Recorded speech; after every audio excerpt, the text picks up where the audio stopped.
Ce nu-mi place sau ce consider că se putea evita tocmai pentru ca viața noastră a riderilor, atât în ceea ce privește traseul, cât și în ceea ce privește întreținerea, să fie mai ușoară. Pe listă este această textură care, deși arată incredibil de bine, după 2-3 ieșiri se uzează și atât de rău arată încât îți vine să-ți iei la tine în pădure un spray negru mat și să-i pâs în continuu pe ea. La fel se întâmplă și cu secțiunea opusă, secțiunea protecției de la aprindere.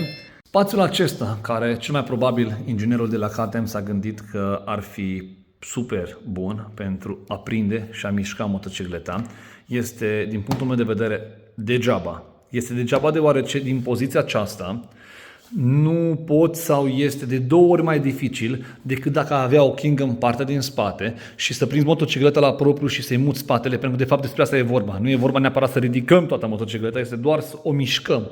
Voi știți că probabil majoritatea dintre voi folosiți deja TBI-ul și sunt 100% convins că ați pus în secțiunea aceasta o King spate. Al treilea lucru pe listă este sistemul de injecție ulei. Personal nu m-aș fi așteptat la 2024 înainte de lansare să mai existe acest sistem și nu mă așteptam după lansare să văd că în loc să-l simplifice, l-au complicat și l-au complicat adăugând 2 rezervoare adiționale de ulei, de dimensiuni mai mici într-adevăr față de varianta anterioară. Dar sunt conectate între ele printr-un furtun care personal nu-mi dă multă încredere. Activând în domeniul auto, știu materialele acestea și după o perioadă de timp de la temperatură devin casante și creapă. Iar bineînțeles, cu toți știm, nu cred că trebuie să intru în detalii, ce se întâmplă când nu mai avem ulei, cel puțin la injecție, la ungere.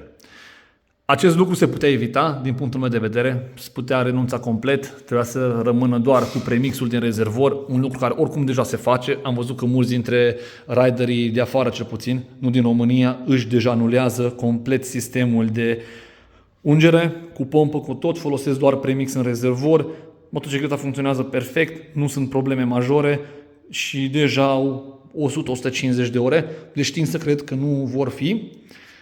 Lucru groaznic, din punctul meu de vedere, este această secțiune, este poziția pompei de apă, în care se conectează acest furtun. Nu cred că există momentan vreo motocicletă de nicio generație, 2 timp sau 4 timp, să aibă un furtun mai expus decât acest furtun. Și nu spun asta din răutate, spun doar să știți, în momentul în care decideți să treceți la varianta TBI, la ce să vă așteptați și, bineînțeles, pentru orice problemă, cu siguranță, furnizorii de piese aftermarket vor găsi o soluție. Până acum au făcut-o, nu cred că nu o vor face de acum încolo. Acest furtun, probabil și eu la rândul meu voi tăia un alt furtun similar, să-l îmbrăc, să-l leg, sau o țeavă, de ce nu? Dacă aveți alte idei, lăsați în comentarii să vedem cum ați protejat voi sau cum ați proteja furtunul acesta, deoarece știți foarte bine, nu sunt adeptul rezervoarelor, protecțiilor imense, care adună nisip, adună piatră, adună noroi și, în cel mai rău caz, adună frunze, care câteodată, din cauza temperaturii evacuării, ard mognit. Eu le numesc rezervoare de mizerie, acele protecții, nu le vreau, probabil ați văzut și la modelele anterioare și militez în sensul acesta, folosesc exclusiv evacuarea goală sau, în cel mai fericit caz, folosesc o protecție de carbon, care, din păcate, în secțiunile acestea, până acum niciuna nu a rezistat. Se supraîncălzește aici și după câteva ture de încălzire se rupea și lua foc de rășina din care era compus, de aceea am renunțat și prefer doar să îndrept rezonatorul. Repet, dacă cumva aveți idei mai strălucite de protecția acestui furtun, pentru că 100% convins că dacă iei o creangă suficient de bine, ori rup de aici de sus, din radiator, ori se găurește, ori rupi din partea aceasta de la pompă. Să sperăm că nu se întâmplă, aștept idei și, de ce nu, sugestii, pentru că orice lucru bun este bine primit. Aceste lucruri care, chiar dacă specialiștii de la KTM ne spun că sunt concepute în felul acesta să vibreze mai mult sau mai puțin, iar să degaje cât de mult se poate noroiul de pus, personal nu le consider nici un fel de protecție decât protecție poate de praf. În secțiunea de jos, radiatorul este complet expus, în secțiunea laterală radiatorul este complet expus. Cu siguranță, și probabil că deja ați văzut unboxing-ul la componente, aceste lucruri vor veni jos, le voi schimba și probabil se va bucura doar să le vadă cumpărătorul viitor dacă va fi momentul, când va fi momentul să vindem motocicleta. Un lucru care personal nu l-am experimentat, dar cel puțin posesorii mi-au spus despre el, este acest capac care eu am spus că e un capac de stivuitor, pentru că doar la stivuitor am văzut stilul ăsta de capac, probabil că e același furnizor. Este foarte dificil de desfăcut, se desface foarte greu, momentan, cum vedeți, sunt un pic tăiat și la mână și lovit, deci să rănit, să spun așa, nu am reușit încă să-l desfac, probabil cu mâna dreaptă voi reuși, e mai greu accesibil, este mai urât și se desface mai greu. Pe listă, un lucru care nu e neapărat o problemă, pentru că înțeleg că e vorba de normele euro, este acest sistem care cu siguranță majoritatea dintre voi deja l-ați dat jos. Este un sistem care pentru noi, cei care facem și participăm doar la competiții cu motocicletele, nu și pe stradă, este degeaba. Cântărește aproximativ 1,2 kg tot sistemul, furtune, recipientul care este poziționat înăuntru jos în cadru, va veni jos. Atât el cât și suporții lui, pentru că sunt doi suporți în două zone diferite.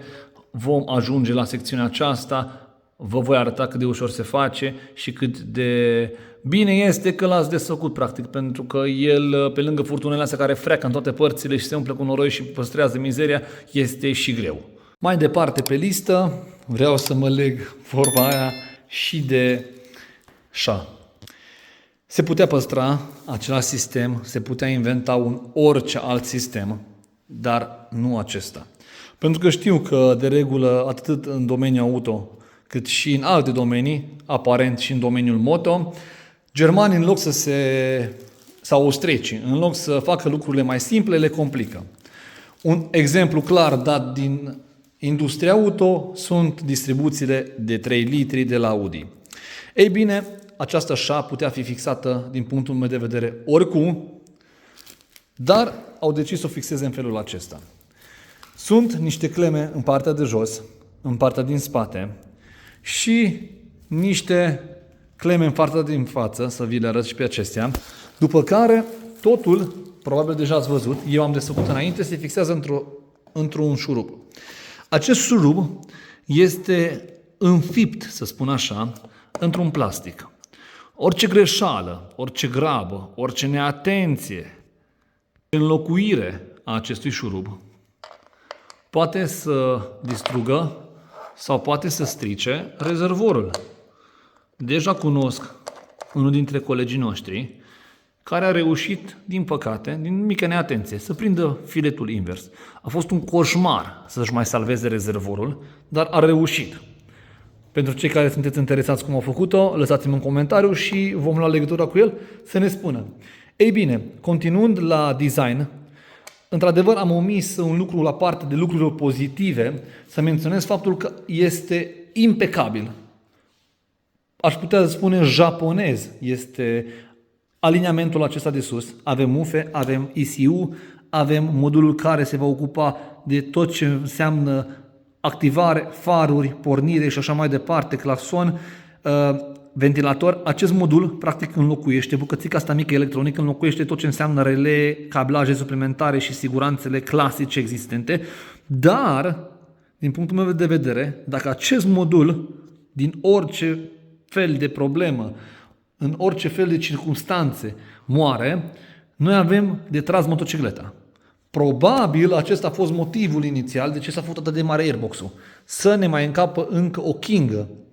Pe lângă aceasta, e foarte important să vă menționez că avem partea din spate, o secțiune complet de plastic, fixată în aluminiu, care, dacă, nu știu cât de experimentați sunteți unii dintre voi, dar am văzut la viața mea niște poșete fenomenale, niște backflip-uri la motocicletele acestea incredibile. Dacă cineva va reuși să-i dea una suficient de bună, probabil va rămâne cu secțiunea aceasta din spate separat, adică desfăcută de pe motocicletă. Nu văd vreo cale prin care va reuși să-și o fixeze cu coliere sau cu kingi, cu ce vrea el înapoi, să spunem, să ajungă de la locația X la locația Y, care locația Y ar putea reprezenta parcarea. Totodată, faptul că avem aici atât de accesibil pompa de benzină, personal consider un lucru foarte pozitiv. Dar, pentru că întotdeauna există un dar, avem o altă problemă majoră cu care aparent foarte mulți dintre riderii internaționali deja au început să se confrunte. Faptul că această pompă, fiind localizată pe mijloc și sorbul de absorție a benzinei este tot pe mijloc, nu mai are nici în partea stângă, nici în partea dreaptă, niciun fel de a ajunge benzina, decât dacă sare acolo pe mijloc la sorbul ei.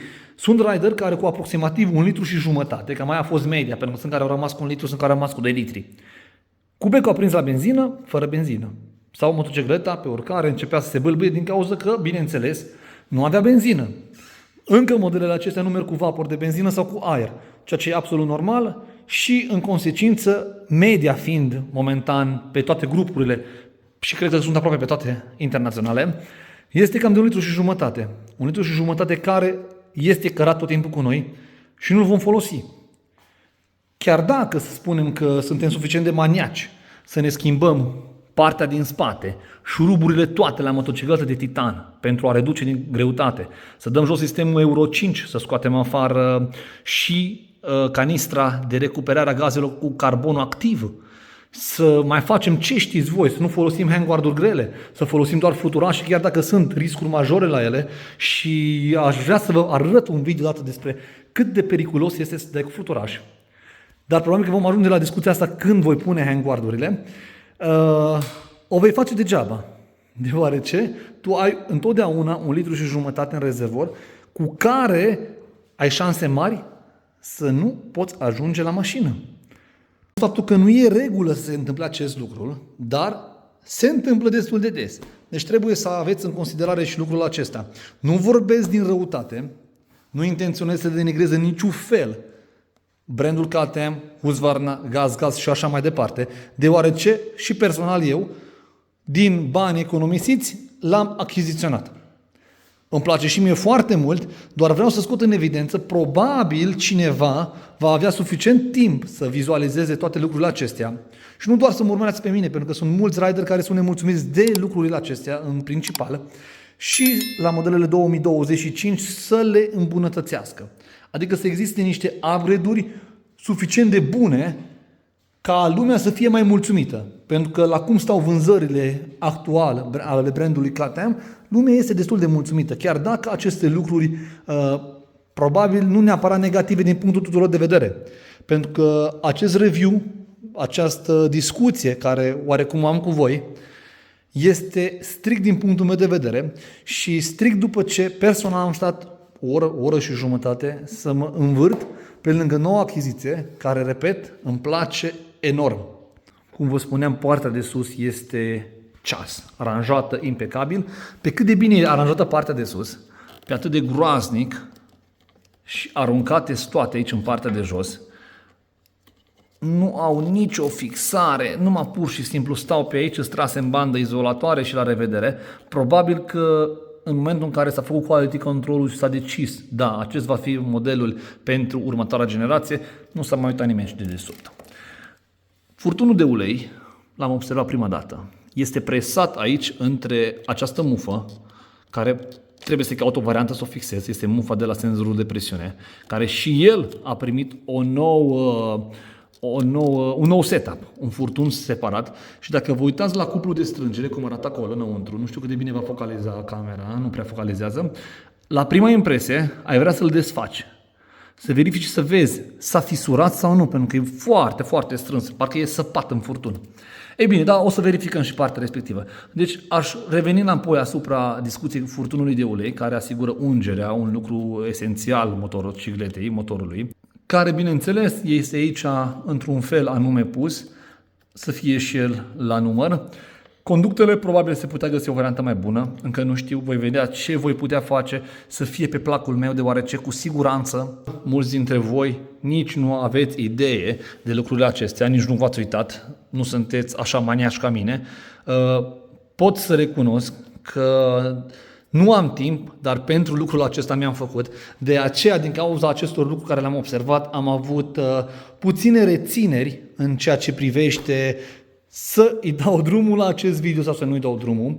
Încercând să termin acest video într-o notă pozitivă, pentru că deja am spus mai multe negative decât pozitive, îmi doresc foarte mult în curând să ajung cu ea pe traseu, să văd faptul că merge mult mai bine, dezvoltă putere mult mai ridicată, vom trece și a face după câteva ore, vreau să facem o resoftare, să punem varianta de la two-stroke performance, pentru că au schimbat complet tot ce înseamnă distribuirea puterii, cuplu și tot ce înseamnă de fapt o funcționare corectă a motorului în industria aceasta.